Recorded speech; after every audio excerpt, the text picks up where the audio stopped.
Contemplar o futuro sempre nos leva de volta ao passado. Consegue senti-los? Ainda posso ouvir as vozes deles. O tormento eterno deles transforma nossa lua. Pesadelos agora espreitam na superfície. Sombras errantes, buscando vingança. Nossos antigos temores ressurgem.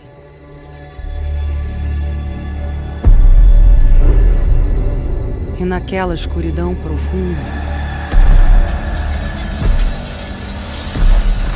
algo perverso despertou.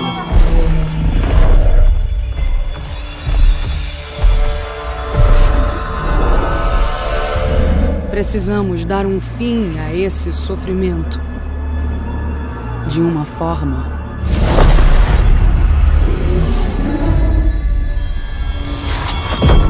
ou de outra. This really is the beginning of a new era, and I think beginning is an important part of that sentence. This is the first time I think that, in a long time that Bungie has stood kind of on its own.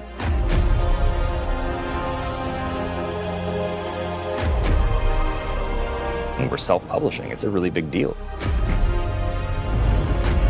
There's a huge opportunity here for us to really make our own decisions. It's a turning point for us. We are in charge of our own destiny. It's empowering and terrifying at the same time.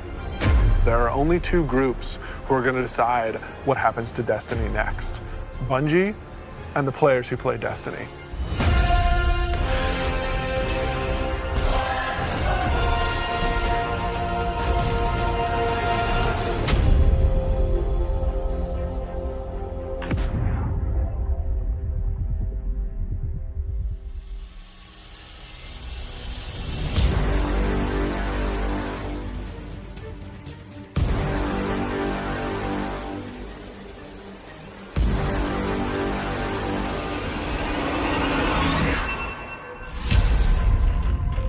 So at its core, Shadowkeep is about returning to the moon. We haven't been to the moon in a while, since Destiny 1, and a lot's changed.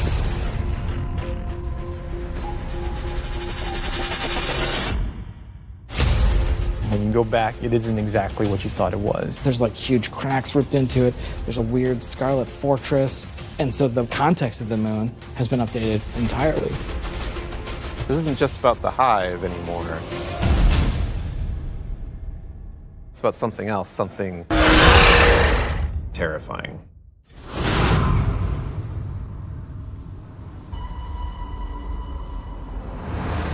The moon this time around is something really scary that is playing on your fear in a way that hasn't happened before. Before it was, oh, it's a big giant thing and it's scary, but now there's actual some psychological elements to that. How long has it sat in silence, watching us? Much too long. Having Eris Morn come back instantly signals to players the tone shift and change. There's an undertone of threatening and psychological horror. You're all insufferable! We want to tap into what makes Guardians afraid. What are their worst fears? Shadowkeep refers to the things that Eris unleashed on the solar system. Nightmares are manifestations of a Guardian's past. What if the villains that you thought were well into the ground actually weren't, and they were being resurrected by the darkness? Eris is trying to figure out how she unleashed this kind of madness, and so she needs your help.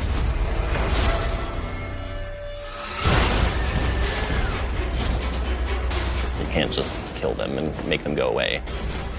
What if you can't do all of the things that you've grown accustomed to doing? Being unable to achieve what you're trying to achieve, no matter how hard you try. Players, they think we can deal with this. We killed Crota, we killed Oryx. No big deal, right? Well, you're gonna get there and you discover it's a bigger deal than you even thought it could be. The darkness is actually a lot closer than you realized. Now you know my suffering.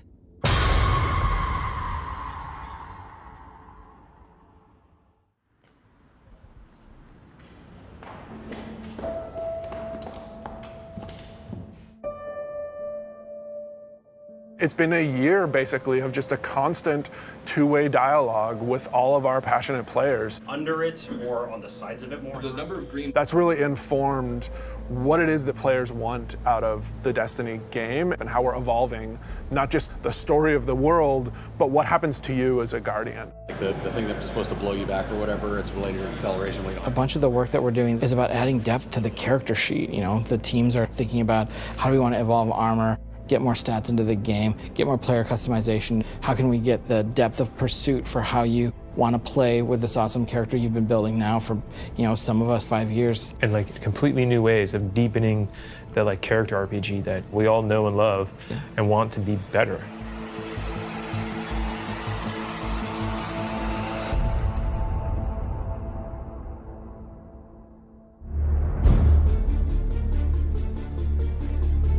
In Shadowkeep, we are fundamentally evolving the systems and moving the world forward. You want to bring some of that sci-fi element back to it, where it's like some like panels or something. We've been dancing this line between like, are we RPG enough? Are we not RPG enough? And now we're like, you know what? Screw it. Let's just go all in and just say like, hey, let's give players what they want.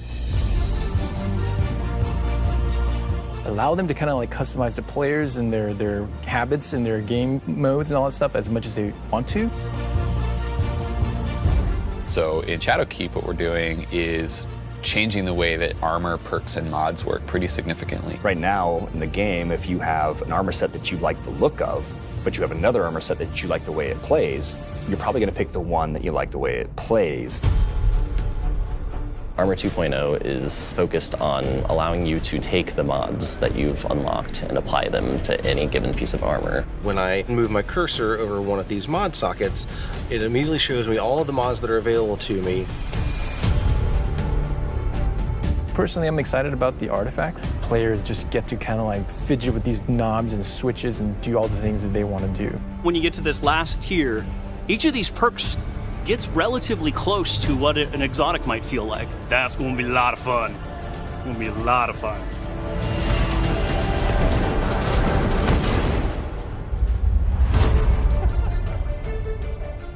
Finishing moves are a new thing for Shadowkeep. What's your favorite? I mean, there's some crazy ones. For the hunter, this awesome flourish where he actually does like spin in front of him, has two knives, and then just hits. I was like, what the heck? Like, what game is this? Yeah, Titan finisher. He jumps in the air, pulls back, looks at his fist, and it's kind of like the dunk. There's so many different ways to dunk. You can behind the back, you know, 360, cartwheel, whatever.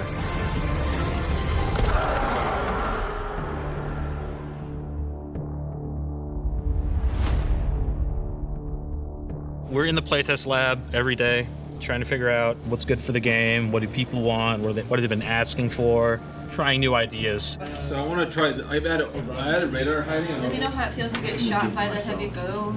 I am working on an exotic heavy bow, and I'm just working on figuring out some knockback, trying to see how big this, okay, that's probably too much, but you get the idea. This is an exotic trace rifle. Fire it on an enemy and it creates a big old crit spot. Here's a hand cannon that Victor's working on. It fires special ammo, and it's a little bit like a one-handed sniper. Like, it's actually our only hand cannon with a scope on it. Right now, it kind of lights you on fire if you keep firing it too much. We'll see. Some people like it, some people are kind of but we'll hammer it all out. All right, it's time. It's about to get loud in here. 1v1. 1v1 on the board. Oh! One of the things we really want to focus on, especially with Season 8 and the start of Shadowkeep, is a renewed focus on PvP. You're all on the other team.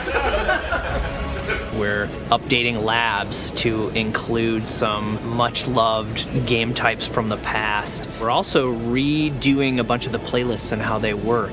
But the really important thing for players to know is this is just the beginning. This is us building the foundation of what we're doing with the Crucible going forward.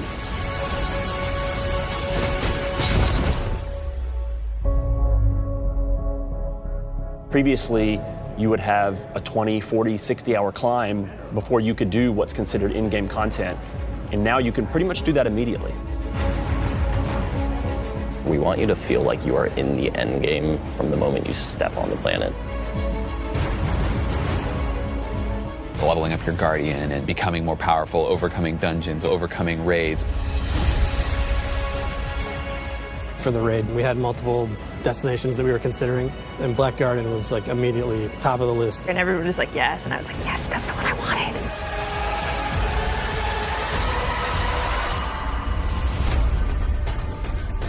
With Forsaken, we've started finding more ways for players to customize and personalize their character and differentiate themselves. Shadowkeep's going to push even further in that direction. The word, which is really guiding us in a bunch of ways, is depth. It's about experiential depth. When we look at how we're thinking about the next 3-5 years, it's really important to us. It's cool to have a game that you can invest in with your friends, tweak your monster killing machine and make it 2% better every weekend, doing different things and figuring out how to craft this perfect build that you feel like is your own. Like, that is cool. There's nothing nerdy about it. We're like happy to own that. We're going to stand on that corner.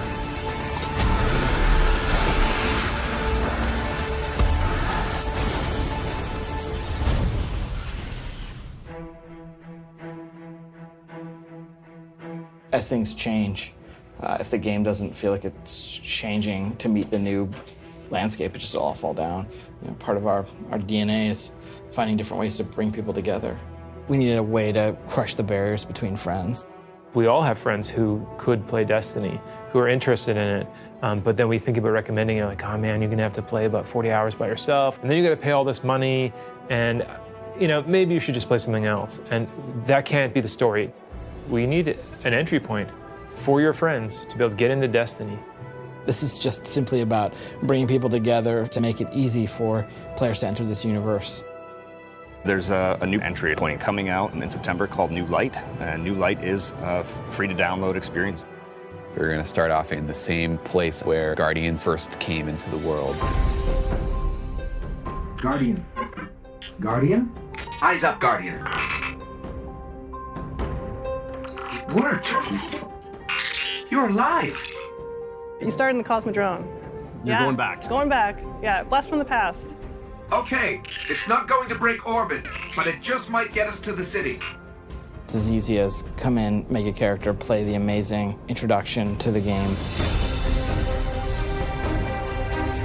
and then land in the tower. And then we'll set them loose to open up the world as they see fit. And have sort of an array of potential in front of you. You can just start playing the game and get into some of the same activities that your friends might be playing. The campaigns from D to Year One, the Red War, Curse of Osiris, and Warmind. Every world we have will be available for them to explore and to free roam and to do bounties on. Every cooperative strike, whether they're playing with friends or matchmaking, every competitive multiplayer map. The D2 Year One raids like Leviathan. Full access to Gambit, the hybrid mode that we have. All these things are available to them for nothing.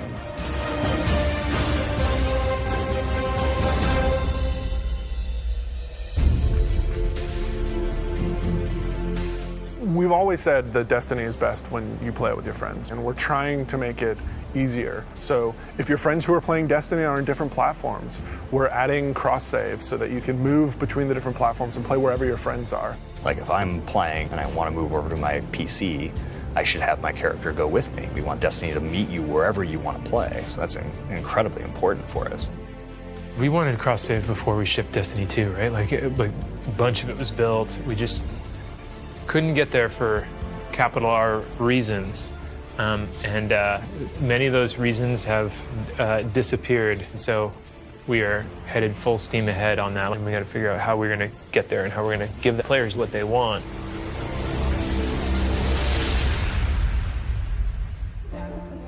As culture as we can get. Thanks, buddy. Our original vision for Destiny was a world that would evolve and change. We're leaning really hard into that because we believe that's where the future of Destiny is. The long horizon for Destiny is to become an evolving world. You know, you're going to tune in to see what's going to happen next. We can completely build Destiny in the vision that we want it to be in, a vision that isn't dictated by a commercial model or a business plan, but our creative vision and what we want to do for our players and what they want us to do with Destiny. I feel like our work isn't done. We have a series of missions that we need to finish before I think we have Destiny in the place that it needs to be, and we're back to, I guess, finish the fight, so to speak.